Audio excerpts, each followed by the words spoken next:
Que como siempre es un honor tener a Noemí Juárez en estas ferias, porque durante muchos años nos pasamos, una de las cosas que más ha hecho la brigada es debatir la historia, ¿no? Y durante mucho tiempo estábamos como muy deseosos de tener mujeres que nos contaran qué era lo que había sucedido con mujeres en la historia. Así que la primera vez que se presentó Noemí en nuestra feria, desde ahí ya la agarramos y ya no la soltamos a la pobre, ya va de una a otra, de aquí se sigue a la de Tláhuac, que para como vamos va a seguir a la de Xochimilco, y así la vamos a traer en todas las ferias, porque la verdad es un gusto tenerte siempre con nosotros. ¿Por qué escribir sobre Leona Vicario? Cuéntame. Pues muchas gracias por la invitación, es un gusto que nos estén acompañando en estos momentos. Al final se podrán abrazar del libro para entrar en calor, gracias por permanecer ahorita con el frío, y bueno, pues es un libro que se va a obsequiar. ¿Por qué hablar de Leona Vicario? ¿Por qué escribir de Leona Vicario? Fíjate que muchas veces cuando se ha escrito sobre historia, pues es con motivo de las conmemoraciones, solo que estas conmemoraciones desde mediados del siglo XIX, principios del siglo XX, este México posrevolucionario, pues estas conmemoraciones quedaron ceñidas a un cierto grupo, ¿no?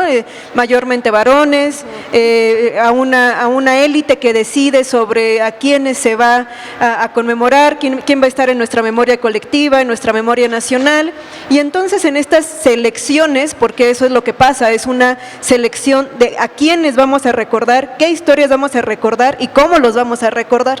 Entonces, en ese momento las conmemoraciones pues nos hablaban acerca de estos caudillos, de los héroes nacionales, de los héroes de bronce, pero ahora también estas conmemoraciones están siendo un pretexto para hablar de aquellos otros actores, mujeres, niños, afrodescendientes que habían quedado fuera de las narrativas y oficiales. Entonces, este libro, gracias a ustedes, a la invitación de la Brigada Paralela en Libertad que toma esta iniciativa, pues surge como parte del año conmemorativo de Leona Vicario, ¿no? Surge como parte de este 2020 en que fue declarado año de Leona Vicario, Benemérita Madre de la Patria, solo que fue un año un poco complejo, complicado.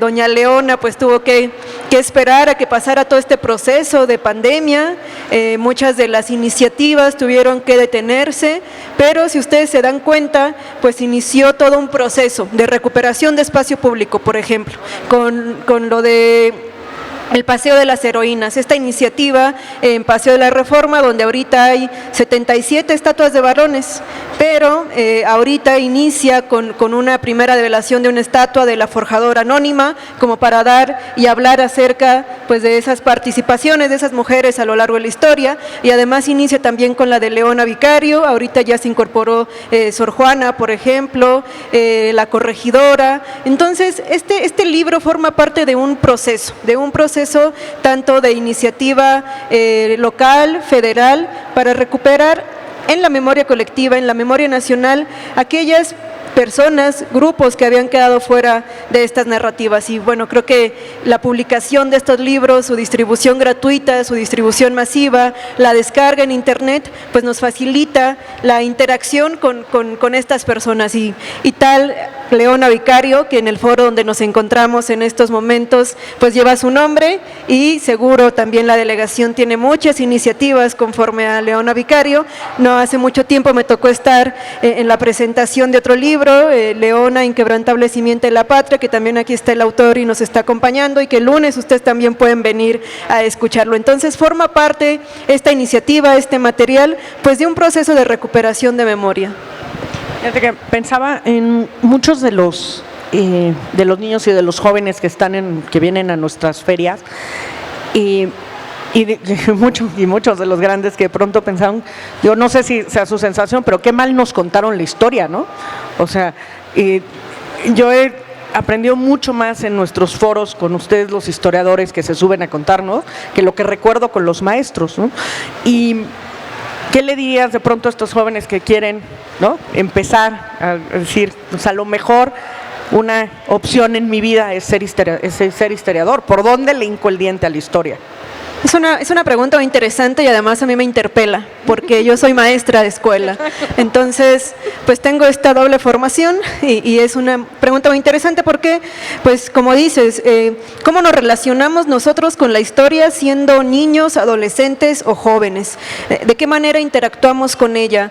¿Cuáles son las imágenes que tenemos de la historia? Es decir, al público que en estos momentos nos acompaña, pues los invito a traer a su mente una imagen de los murales, de las portadas de sus libros de texto, de los monumentos, de las monografías, de las tareas que nos dejaban, de esta relación con la historia y pues estoy casi segura que podríamos hablar acerca de Morelos, de Hidalgo, de Iturbide, yéndonos al proceso revolucionario, pues de Madero, de Zapata, que no está mal, pero muchas veces nos limitamos solamente al caudillo, nos limitamos a personificar la historia. ¿Qué quiere decir esto? Y esto es muy importante y siempre me gusta decirlo.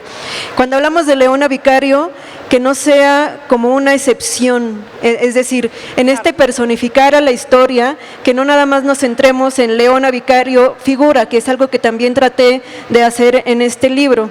Leona Vicario forma parte de un colectivo, Leona Vicario también forma parte de la sociedad novohispana con todos sus matices. Entonces, más que, porque algo que me decían mucho, por ejemplo en la escuela, mis maestros, ya en mi formación, estudiando más historia, me decían es que no se trata de bajar a Miguel Hidalgo y después subir a Leona Vicario, no se trata de cambiar a uno y a otro, se trata de problematizar, y entonces en ese problematizar el por qué unos están y por qué otros no, por qué esta figura se representa de esta manera, por qué se le da este discurso, porque también esto es muy importante. O sea, nosotros podemos ahorita pensar en Josefa Ortiz, que es una figura con la que hemos convivido de manera pues frecuente, ¿no? La podemos escuchar en estos gritos del cada 15 y 16 de septiembre, conocemos su historia, pero si nos damos cuenta cómo ha quedado representada Josefa Ortiz, ¿no? Como la esposa del corregidor, o Josefa Ortiz de Domínguez, que desde su casa se aventó unos taconazos, dio aviso y se nos pierde completamente, ¿no? Y es una mujer que todavía estuvo presa hasta 1817, es decir, en ese momento cuando la conspiración es descubierta, da aviso, es capturada, encarcelada, liberada unos meses después, pero su participación continúa, sigue fortaleciendo los lazos, sigue convocando, sigue reuniendo, lo que le va a valer una prisión en 1813 hasta 1817. ¿Por qué? Porque se mantenía activa. Y Josefa se nos va, ¿no? Se nos queda como en la esposa de Miguel Domínguez, que recibía en su casa, pero bueno, también no solamente se trata de recuperar a las mujeres como si fuera solo una cuestión de cuota, ¿no? Se trata de también nosotros ver cómo se recuperan, cuál es su papel protagónico, porque no es lo mismo colocarlas como para completar un mural, un cuadro, un monumento, y si seguimos reproduciendo el mismo estereotipo de que eran acompañantes, esposas, amantes, que también ese es como otro de los frecuentes, sino que exactamente el milagrito, ¿no? El chalca, así como la burla que le hacían a Sara Pérez con Madero. Entonces es importante que no solamente cuantifiquemos, ¿no? De decir aquí vamos a agregar 4, 5, 6 mujeres. Se trata de problematizar y de hablar acerca de su participación. Y creo que eso es algo muy interesante en el caso de Leona, porque lo mismo, se le atribuyó que era la prometida de Andrés Quintana Roo, ¿no? Y aquí hay una carta muy interesante de Leona Vicario, escrita en 1831, donde Lucas Alamán le dice que él nos explica, y además lo hace en periódico, ¿no? En publicación, así, para el público. Yo me imagino a Leona ese 14 de marzo de 1831, leyendo el periódico, y se da cuenta de esta publicación de Lucas Alamán, que en ese momento era ministro, y dice que él nos explica el por qué se le están dando ciertas consideraciones o atribuciones a Leona Vicario. si lo único que hizo fue actuar por heroísmo romancesco, ¿no? Si lo único que hizo fue seguir al marido, si lo único que hizo fue actuar por amor, ¿no? Porque Leona Vicario, que también esto es muy interesante, nosotros creemos que estas conmemoraciones son actuales, por ejemplo, esto del año Vicario del 2020, pero Leona Vicario es nombrada Benemérita de la Patria en 1813, es decir… ¿Desde qué momento empieza a tomar importancia una figura histórica? Sí, muy pronto. Está ¿no? Todavía el proceso de guerra, ¿no? O sea, estamos hablando 1813 y a León el Congreso de Anáhuac ya la declara Benemérita de la Patria, es decir, sus propios contemporáneos le reconocen la participación y todo lo que hizo a favor de la causa. Para ese momento ya había sido espía, proveedora, ya había quedado enclaustrada en un convento, ya se había escapado, es decir, ya estaba en los campamentos insurgentes. Llevaba 3 años sumamente activa, lo que le había valido el reconocimiento como Benemérita de la Patria. 1827, poco después de consumada la Constitución, el entonces Estado de Coahuila y Texas quiere decretar la ciudad de Saltillo como ciudad Leona Vicario. Es decir, ya en ese momento, todavía ella en vida, había una ciudad que se interesaba en que se llevara su nombre. O sea, eso nos habla de reconocimiento. Y desde Coahuila a Texas, ¿no? O sea, Coahuila y Texas, que en ese momento el Estado, pues nos habla desde dónde y el alcance de su personalidad. También el siglo XIX nos dicen que era como el modelo de mujer, ¿no? De ahí este mote de la mujer fuerte de la independencia, era como el ejemplo de lo que tenía que ser la mujer mexicana. ¿A qué voy con esto? Que vean ustedes el reconocimiento, ¿no? Las décadas, tanto en el proceso todavía de la insurgencia como consumada la independencia, es un reconocimiento para que le digan que lo único que hizo fue seguir al marido, ¿no? Entonces, pues obviamente eso vale la indignación, el enojo de Leona, y decide escribir una carta, que es con lo que yo inicio el libro, esta carta vindicativa, escrita también en ese marzo de 1831, publicada unos días después, porque obviamente no se publica en el periódico donde ella le quiere contestar a Lucas Alamán, se publica en el de Andrés Quintana Roo, y le dice, son 2 cuartillas que vale la pena leer, ¿no? Yo creo que un manifiesto feminista en ese momento, escrito hace 190 años, y le dice como: momento, señor, ¿no? A mí me capturaron por estar mandando y por ser mensajera de los insurgentes. No me cacharon cartas amatorias, ni me estaba yo mensajeando o escribiendo, carteando con un amante. Yo no fui una tronada que dejé a mi familia. Y le empieza a decir punto por punto las acciones que ella realiza, y de ahí viene este párrafo tan significativo donde ella le empieza a cuestionar el porqué de esas publicaciones. Dice que este párrafo dice: confiese usted, señor Alamán, que no solo el amor es el móvil de las acciones de las mujeres, que ellas son capaces de todos los entusiasmos y que los deseos de la gloria y de la libertad de la patria no les son unos sentimientos extraños. ¿Qué le quiere decir aquí? Así de: momento, señor Alamán, las mujeres no solamente actuamos por heroísmo romancesco, por romanticismo, por seguir al marido, por andar detrás de los pantalones. Actuamos porque tenemos convicción propia, decisión propia, conciencia, motivaciones personales. Y entonces publica esta carta vindicativa, les digo yo, hace 190 años, como diciendo: nosotras también participamos por decisión. Y no tiene mucho, 2014, yo revisaba uno de estos libros de texto de secundaria y decía: la participación del criollo Andrés Quintana Roo y su prometida Leona Vicario. Entonces yo decía: pobre Leona, yo creo que, o sea, hace 190 años, y yo ya me la imaginaba retozándose de coraje, porque 190 años de la publicación de esa carta vindicativa donde dice: despréndanme de la figura de Andrés. En efecto, no podemos negar que era un matrimonio, porque fue un matrimonio.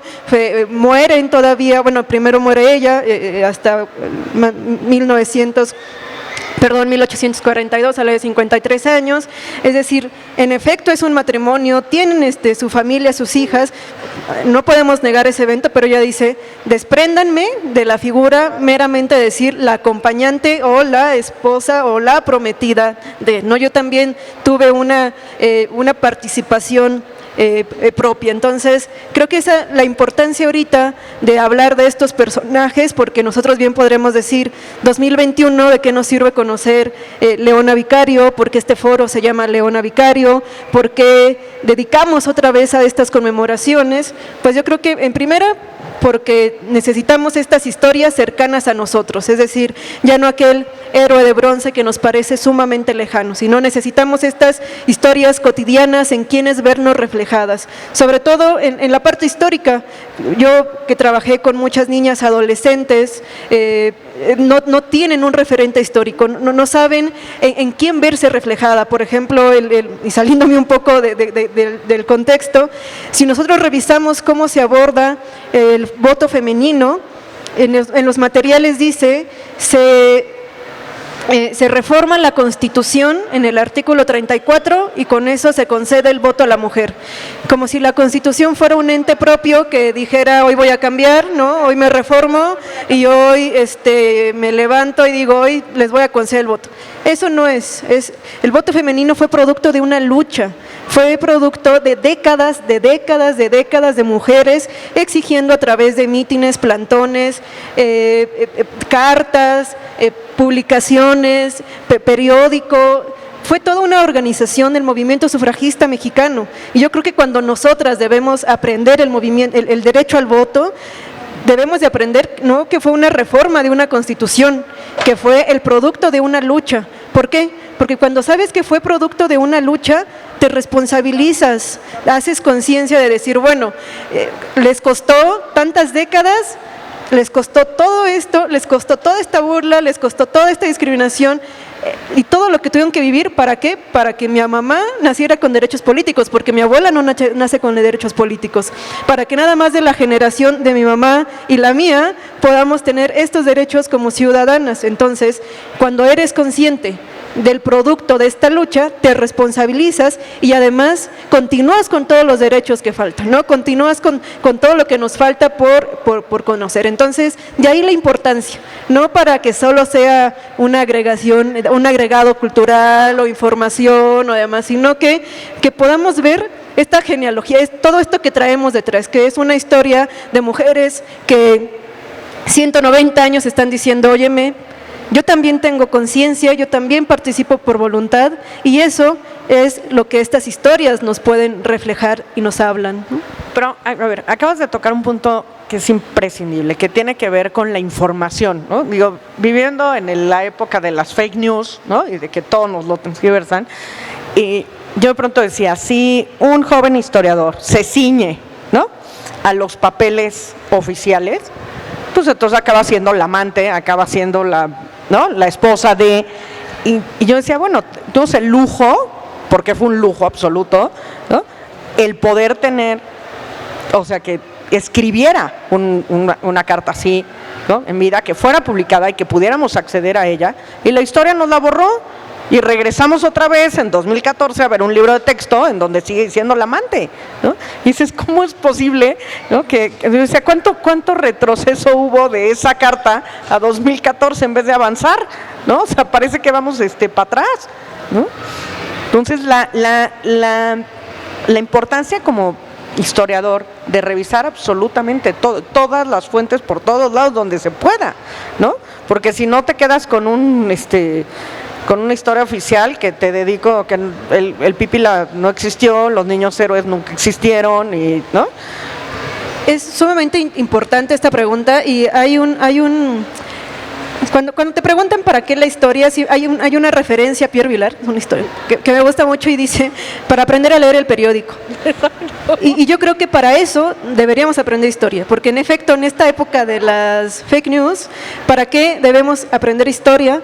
Para aprender a leer el periódico. Porque si bien, y esto es lo que hace mucho el trabajo del historiador, que trabajamos con fuentes, ¿no?, con estas fuentes, y además estas fuentes se deben de problematizar, porque no nos podemos quedar exactamente con lo que te dice el documento, porque este es un caso con lo que me gusta mucho ejemplificar, es una carta de otra mujer en el periodo de Independencia que se llama Rita Pérez, es de esta zona del occidente, ingresa a los campamentos insurgentes, está apoyando a Francisco Javier Mina, también hace pareja con Pedro Moreno, Pedro Moreno igual, ¿no? También ahorita lo ubicamos en esta zona del occidente, y cuando ellos tienen que escapar, porque los realistas ya están encima del campamento, ella es capturada y Francisco Javier Mina logra liberarse también con Pedro Moreno. ¿Qué va a pasar con Rita? La capturan y entonces ya detenida empieza a escribir una carta, que eso es lo que encontramos nosotros en los archivos, la carta. Y la carta dice que por favor, que ella es mujer, que ella que va a andar sabiendo esas cosas, que ella estaba en su casa haciendo sus trabajos propios de su sexo y que pues cómo se les ocurre que ella podía andar involucrada en esos asuntos, ¿no? Entonces, si nosotros nos quedamos con el texto de esa carta y preguntamos qué hizo Rita Cetina, Rita Pérez en el proceso de insurgencia, y pues vamos a decir, pues ella misma dice que andaba haciendo el quehacer, que ella es mujer, que cómo va a andar sabiendo esas cosas, ¿no? Pero si nosotros contextualizamos esa carta, nos damos cuenta, número uno, pues que estaba detenida, estaba presa. ¿Y a quién quiere convencer? Pues a su captor, al general que la tiene, y obviamente pues va a tratar por todos los medios de decirle, yo no estaba ahí, por favor, que mis hijos, que mi familia, que piénselo, soy mujer, ¿usted qué cree usted cree que yo en verdad soy capaz y sé de lo que está pasando? Si esos son asuntos de hombres y es Pedro, mi único delito es ser la esposa o estar emparejada con este señor casi. Entonces, esto es muy importante porque si seguimos investigando sobre Rita Pérez, pues nos vamos a dar cuenta que administraba un campamento insurgente. O sea, esa es la importancia de preguntar. Por eso ahorita que hablas de las fake news, estamos viendo una noticia, bueno, ¿quién la escribió? ¿Con qué motivo? ¿A quién le quiere llegar? ¿Qué me intenta decir? ¿Qué me quiere vender? ¿En qué medio está? O sea, esas son las preguntas que siempre hay que hacernos. ¿Cuál es la intención? La intención de Rita era liberarse, obviamente le iba a aventar pretexto y medio, y además sabía dónde llegarle, sabía decirle, soy mujer, ¿tú crees que yo sé? Pues obviamente el general realista, pues, se podía como decir, bueno, sí tienes razón, ¿no? Estas mujeres que… Pero aún así, y esto también es muy importante que yo lo mencione, las tropas realistas estaban completamente conscientes de la participación de las mujeres. Esto también es muy importante porque no es algo que estemos recuperando nosotros en la actualidad, como se los menciono. Se perdió, ¿no? Porque, como les mencionaba, algo que me interesó mucho en esta compilación de testimonios o de fragmentos es que no quedara Leona como un hecho aislado, sino que quedara Leona dentro de este colectivo de mujeres.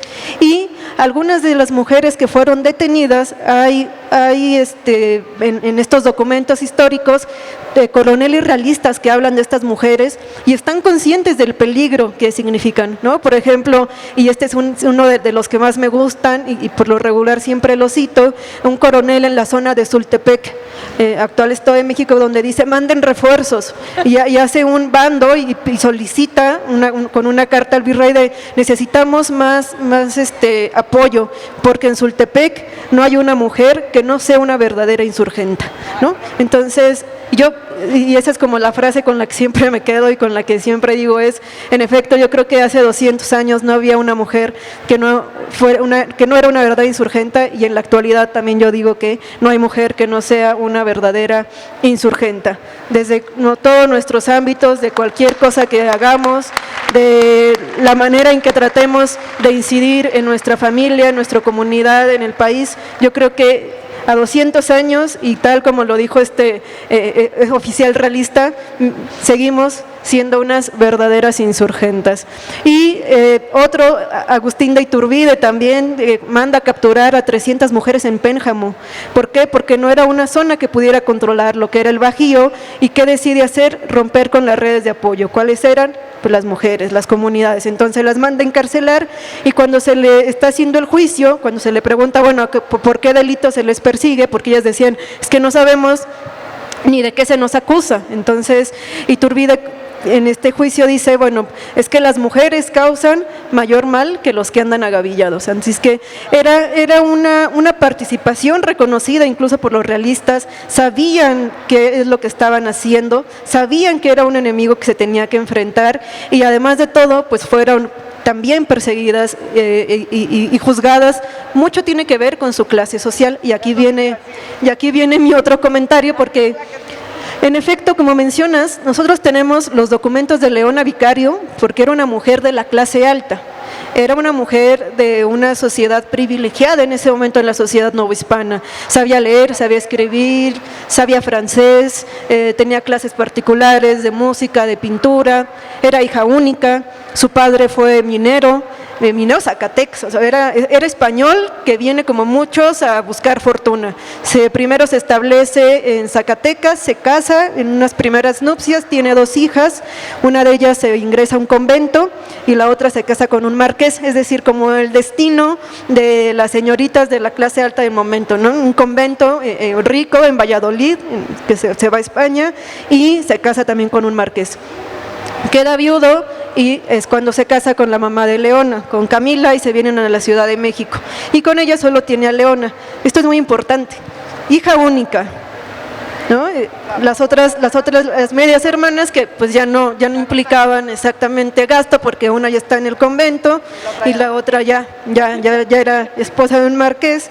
Entonces, cuando los padres de Leona mueren, ella tiene 18 años. Imagínate heredar la fortuna de un minero comerciante, y además de todo, por parte de la familia materna, el tío, que era el padrino y quien la cuida, fue rector de la universidad. O sea, estamos hablando era un grupo, exacto, no era la crema innata de la sociedad novohispana, tanto en lo monetario como en lo cultural, y pues ella tiene acceso a todo esto, ¿no? Tiene acceso a este privilegio. Pero aquí hay algo que sí me gusta como mencionarlo mucho al abordar la Leona Vicario. 18 años, con una herencia, con el futuro resuelto, con todo ese dinero, ¿qué te preocupaba? Tenías la vida resuelta, tenías el futuro asegurado, no te iba a pasar absolutamente nada, vivía de manera independiente a la casa del tío, aunque había quedado bajo su tutela, ella rentaba en una casa contigua, pero independiente. Y aún así decide incorporarse a la insurgencia, y aún así decide arriesgar toda su fortuna, la vida, y exponer absolutamente todo. Era una señorita de una vida privilegiada y acomodada, y aún así dice, yo, pero el otro no. Y creo que ese mirar al otro es fundamental en esta historia. Claro, ¿cómo da el viraje de ser pues una hija de aristócratas, ¿no? O sea, de esta crema innata, a pues un pensamiento progresista y decir, me voy a la insurgencia, ¿no? Con 18 años, ¿no? Claro, y además de todo, a la vida en los campamentos, ¿no? Cuando ella es capturada en este primer colegio de Belém de las Mochas, aquí en la Ciudad de México, pues obviamente la amenaza es, te vamos a quitar tus bienes, te vamos a quitar la fortuna, que mira, ya cuéntanos quiénes son los Guadalupes, porque además, imagínense la presión de tienes para ese momento 24 años ya, ¿no? Ella se incorpora a la insurgencia a los 21, 24 años. Imagínate la presión de tener a la Junta de Buen Orden, que es como este equivalente a la Inquisición, que te están presionando con todo lo que te va a pasar si no delatas a los Guadalupes, porque otro punto muy importante que nos habla de su vasta cultura es que utilizaban estos seudónimos con personajes de la literatura universal, ¿no? Que nos habla acerca de pues cómo podían transmitir estos mensajes. Diseña este código cifrado que ustedes pueden encontrar en una de las imágenes del libro. Es algo así como los emoticones actuales, ¿no? Que haces con cierto tipo de puntos o de paréntesis. Ella diseña este código, escuchaba la información, porque además, aprovechando que era señorita de la clase alta, se involucraba en estos grupos privilegiados de la Ciudad de México, escuchaba la información de los realistas sobre qué acciones iban a cometer, quiénes habían delatado, a quiénes iban a buscar, etcétera, y con ese código ella mandaba mensajes a los jefes insurgentes, y es cuando le encuentran estos mensajes cifrados, le interceptan a uno de sus correos, y es por eso que es detenida. Entonces imagínense nada más como esta presión de delatar a costa de tu fortuna, y no dice absolutamente nada, y de ahí viene el título del libro, que es Leona Vicario, hasta el último suplicio. ¿Por qué? Porque en este interrogatorio, que también ustedes pueden encontrar un fragmento, dice: no voy a decir ni de este ni de aquel, así me lleven hasta el último suplicio. Entonces dice: aunque me mates, yo no voy a delatar a nadie. Lo cumple, primero se escapa antes que confesar quiénes eran sus compañeros. Entonces, ahora, en esta posición privilegiada de Leona Vicario, en efecto, cuando es capturada se la llevan a un convento, pero era una mujer rica, una mujer culta. Cuando Lucas Alamán se enfrenta con esa ofensa de actuar por heroísmo romancesco, ¿qué hace?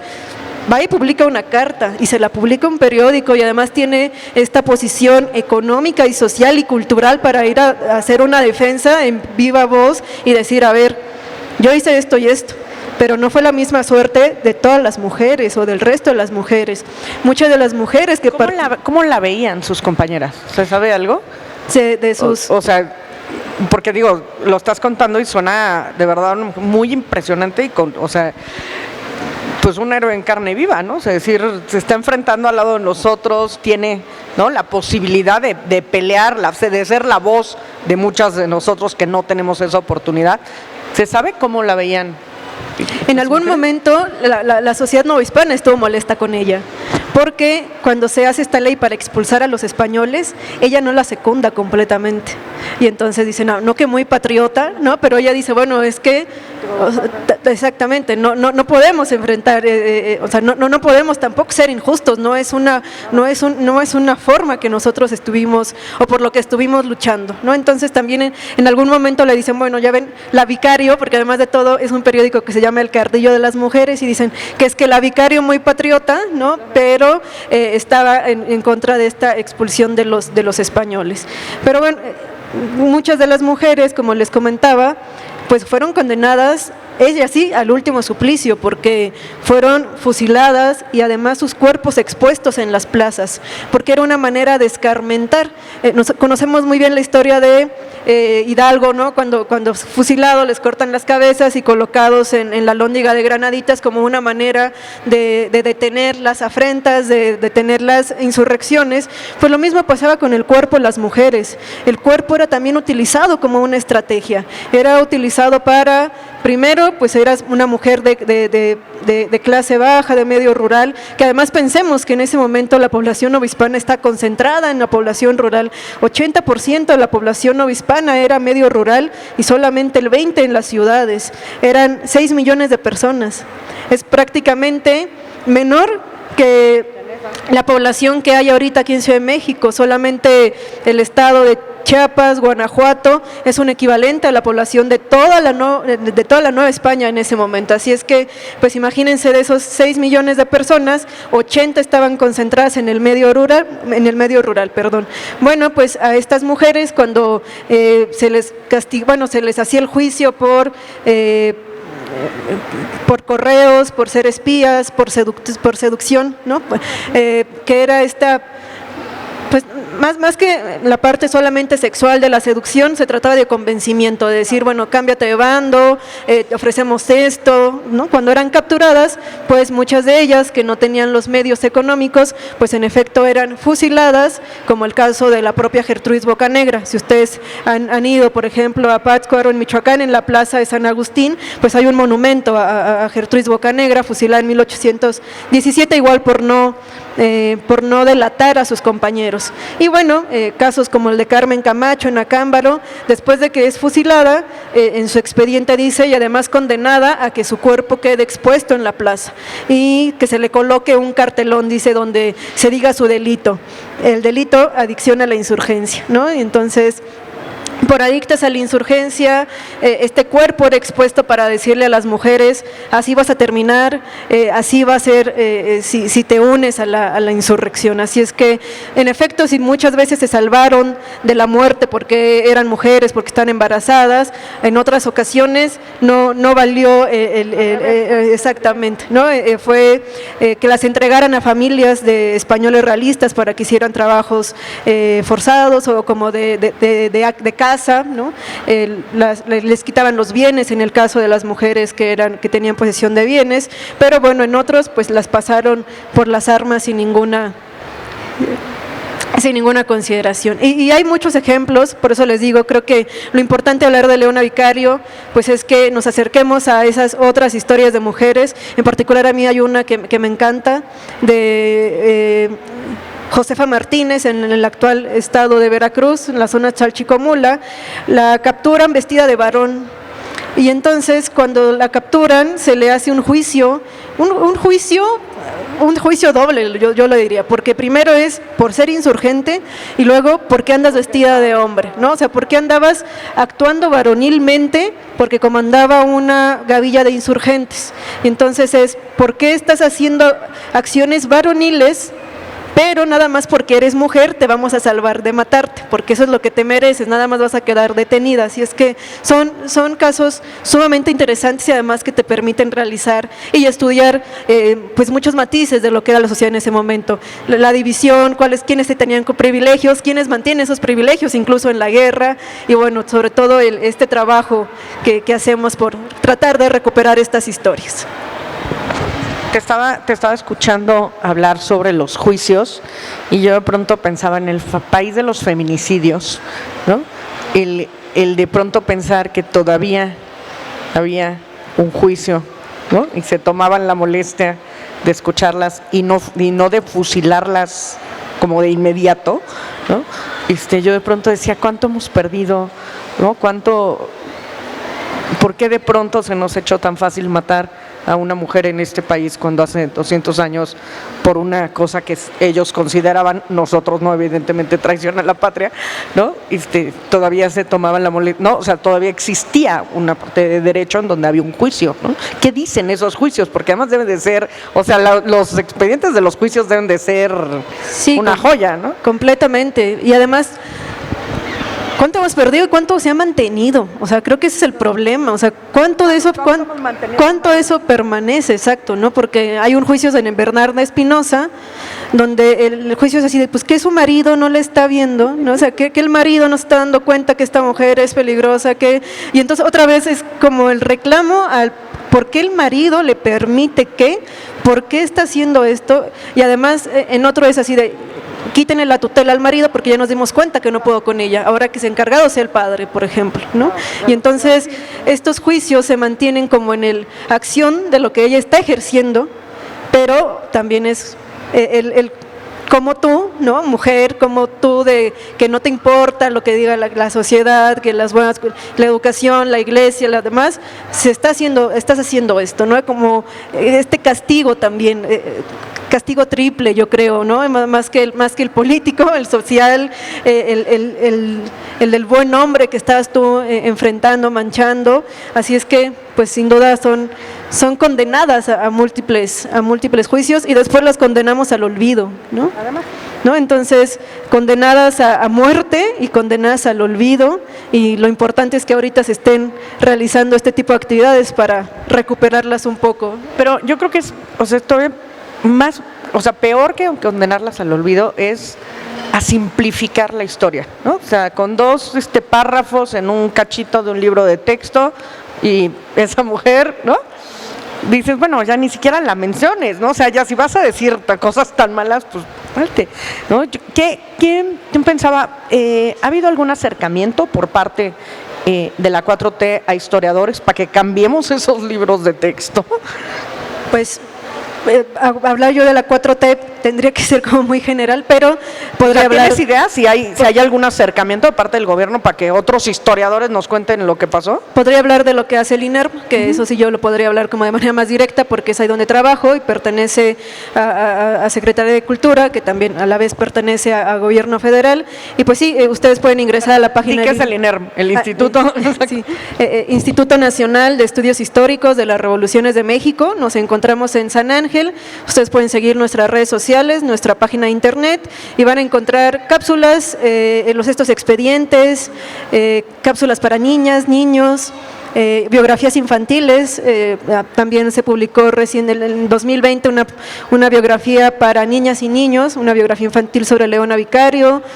Van a encontrar mucho material de difusión libros también de descarga gratuita, y bueno, ahí sí podría yo hablar que pues está tratando de recuperar pues no solo mujeres, sino infancias, afrodescendientes, este año que era como la consumación de la independencia y que trataron en la historia muchas veces te dice Vicente Guerrero o Iturbide, ¿no? Más que Vicente Guerrero personificado, como decimos, pues es esta participación de las afrodescendencias en nuestra historia. Así es que pues se trata de recuperar al grupo en general. Si quieres, abrimos a preguntas. Si alguien por ahí tiene preguntas. Es que no vemos nada con estos focos, están matadores. Ahí tenemos una pregunta. Hola, buenas noches. Gracias por el obsequio, el libro y el trabajo. Mi pregunta es la siguiente. ¿En qué momento el personaje de Leona Vicario te provoca admiración y en qué momento quizá provocó alguna decepción o algún desacuerdo que pudieras haber tenido con el personaje? Gracias.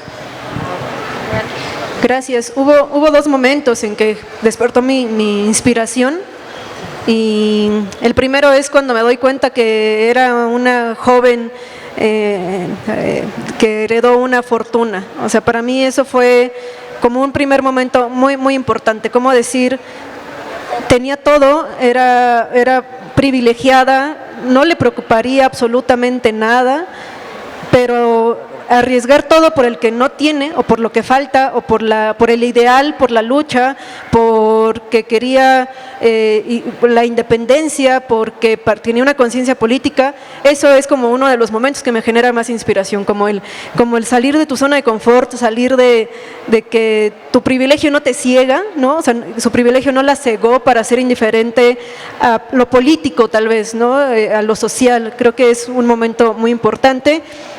Y yo creo que la mejor herencia que nos deja Leona Vicario no se da en el proceso de la propia independencia.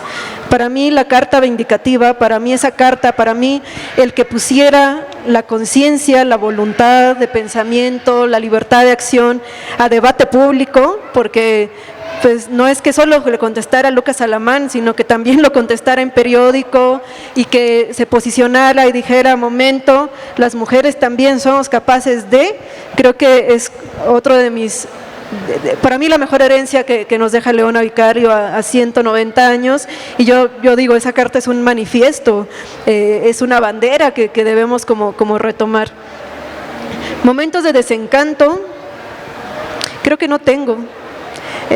Casualmente es como de esos pocos personajes que yo creo que hay momentos en que dices, bueno, yo me quedo por ejemplo, yo me quedo con el Vasconcelos de los años revolucionarios, o me quedo con el Vasconcelos de la independencia, pero el de las décadas ya no, ¿no? O sea, uno tiende también a decir, me quedo con este personaje en este momento, previo a tal, pero posterior lo pierdo. Tendemos a hacer ese juicio nosotros también, ¿no? Pero creo que en el caso de Leona no tengo momentos de desencanto, no me lo habían preguntado, no me lo había yo preguntado, pero si lo pienso ahorita rápidamente, sería, yo creo que esos pocos personajes que no me genera ningún desencanto. ¿Alguien más por ahí? Gracias. ¿Alguna otra pregunta? ¿Cerramos? Ok. Vamos a ¿Cerramos? darle las gracias. Angélica, Noemí, muchas gracias por la presentación de tu libro. Marina, gracias por la charla. La Feria del Zócalo, la Feria del Libro del Zócalo en Iztapalapa les agradece mucho su participación. Un fuerte aplauso.